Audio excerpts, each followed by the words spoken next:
Welcome. In this video, we will explore the basics of Bitcoin and understand what it is and how it works.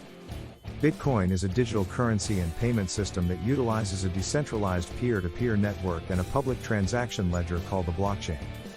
It allows for the transfer of value between users without the need for a central authority or intermediary. Bitcoin transactions are recorded on a public ledger, making it transparent and secure. Bitcoin is fast, secure, and borderless, making it the perfect form of money for the internet. Unlike traditional currencies, Bitcoin is entirely virtual and there are no physical coin. Users of Bitcoin own keys that allow them to prove ownership of Bitcoin in the Bitcoin network. With these keys, they can sign transactions to unlock the value and spend it by transferring it to a keys are often stored in a digital wallet on each user's computer or smartphone. New owner. Possession of the key that can sign a transaction is the only prerequisite to spending Bitcoin, putting the control entirely in the hands of each user. Bitcoin is a distributed, peer-to-peer system. As such, there is no central server or point of control. Bitcoin is created through a process called mining, which involves competing to find solutions to a mathematical problem while processing Bitcoin transactions.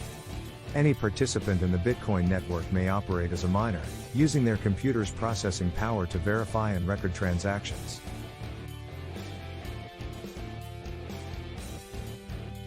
Every 10 minutes, on average, a Bitcoin miner is able to validate the transactions of the past 10 minutes and is rewarded with brand new Bitcoin. This process decentralizes the currency issuance and clearing functions of a central bank and replaces the need for any central bank. The Bitcoin protocol includes built-in algorithms that regulate the mining function across the network. The difficulty of the processing task that miners must perform is adjusted dynamically so that, on average, someone succeeds every 10 minutes regardless of how many miners, and how much processing, are competing at any moment. The protocol also halves the rate at which new Bitcoins are created every 4 years, and limits the total number of Bitcoins that will be created to a fixed total just below 21 million coins. The result is that the number of Bitcoins in circulation closely follows an easily predictable curve that approaches 21 million by the year 2140. Due to Bitcoin's diminishing rate of issuance, over the long term, the Bitcoin currency is deflationary. Furthermore, Bitcoin cannot be inflated by printing new money above and beyond the expected issuance rate. The history of Bitcoin goes back to 2008 when a paper titled Bitcoin, a peer-to-peer electronic cash system, was published under the pseudonym Satoshi Nakamoto. This paper outlined a completely decentralized electronic cash system that does not rely on a central authority for currency issuance or settlement and validation of transactions.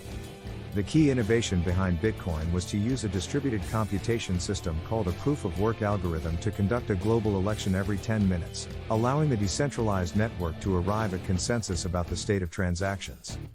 This elegantly solves the issue of double spend where a single currency unit can be spent twice. Since its inception in 2009, the implementation of the proof-of-work algorithm that provides security and resilience for Bitcoin has grown exponentially and now exceeds the combined processing power of the world's top supercomputers. The identity of the person or people behind Bitcoin is still unknown. However, the system operates based on fully transparent mathematical principles, open source code, and consensus among participants. Bitcoin represents a breakthrough in distributed computing and has wide applicability beyond currency. It can be used to achieve consensus on decentralized networks to prove the fairness of elections, lotteries, asset registries, digital notarization, and more. We will begin by discussing the different platforms on which Bitcoin wallets can be used, including desktop, mobile, web, and hardware wallets. We will also cover the concept of a paper wallet, which is a low-tech but highly secure means of storing Bitcoin long-term. Next, we will discuss the different ways in which Bitcoin wallets can interact with the Bitcoin network, including full-node clients, lightweight clients, and web-based wallets. Full-node clients store the entire history of Bitcoin transactions and are the most secure, but also require the most storage space. Lightweight clients, on the other hand, rely on full-node clients to validate transactions and are less secure but more convenient. Web-based wallets, as the name suggests, are accessed through a web browser and store the user's wallet on a server owned by a third party. Ultimately, the choice of a Bitcoin wallet will depend on your specific needs and level of expertise. We recommend trying out several different wallets and experimenting with different platforms and features until you find one that fits your needs. We will follow Alice as she acquires some Bitcoin and spends it to buy a cup of coffee at Bob's Cafe in Palo Alto. We will see how easy it is to use her mycelium wallet to send and receive Bitcoin and learn about the basics of transactions and fees.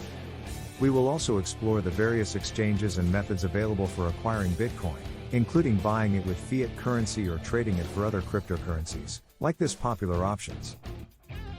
Coinbase, a popular digital currency exchange that allows users to buy, sell, and store Bitcoin and other cryptocurrencies. It also provides real-time market data for various cryptocurrencies. CoinMarketCap, a website that tracks the market capitalization, price, volume, and other data for various cryptocurrencies. Bitcoin Average, a website that provides the average Bitcoin price across various global exchanges. Bitcoin Ticker, a mobile app that provides real-time market data for Bitcoin and other cryptocurrencies. Once Alice and Joe have agreed on the exchange rate, Joe can send the Bitcoin to Alice's Bitcoin address. This process is called transferring Bitcoin, and it is done by broadcasting a transaction to the Bitcoin network. The transaction contains Alice's Bitcoin address as the recipient and the amount of Bitcoin to be transferred. The transaction is then recorded on the blockchain, the public ledger of all Bitcoin transactions. Once the transaction is confirmed by the network, the Bitcoin is transferred to Alice's wallet and she can now use it to make purchases or send it to other Bitcoin addresses. In summary, Alice has acquired her first Bitcoin by buying it from her friend Joe for $10 US. Joe used his mobile Bitcoin wallet to send the 0.10 BTC to Alice's Bitcoin address, which was displayed as a QR code on her mycelium wallet. The transaction was transmitted via the peer-to-peer protocol and quickly propagated across the Bitcoin network. Alice's wallet received the transaction and it was displayed as unconfirmed until it is recorded in the blockchain, which happens every 10 minutes, on average. Now that Alice has her first Bitcoin, she is ready to start using it for transactions and purchases.